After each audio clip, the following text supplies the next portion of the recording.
that if I locked in a flat rate commit before July 5th, and I should say an annual flat rate commit, is there any way I can use the autoscaler to replace the now defunct flex slot? So in the past, if you had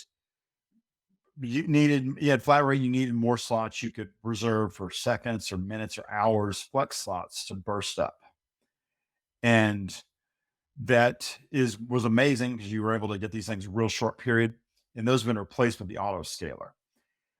And it looks like the way that a lot of the documentation was written, unfortunately, it was not the best description, is that you're losing any way to scale. Unfortunately, the way it was written is not very declarative and doesn't really tell you the truth of the matter is, but you can actually, on your reservations, you notice there's a baseline and maximum value for because everything's under enterprise now, even if you have flat rate.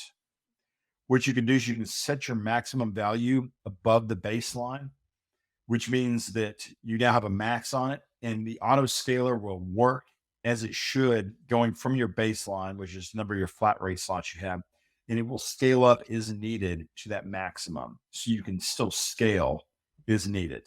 So if you have a 500 slots in your flat rate, and 6 months from now into your annual commit, you realize I need 500 more slots because I've got some spiky workload or I have some ETL job has taken 500 more slots. You can set your maximum to 1,000. When needed, it will auto scale for that time. And with that, it will bill you at the new enterprise edition rate, which is the 6 cents per slot hour. So you're paying for the new rate on anything you scale with, but your flat rate stays the same.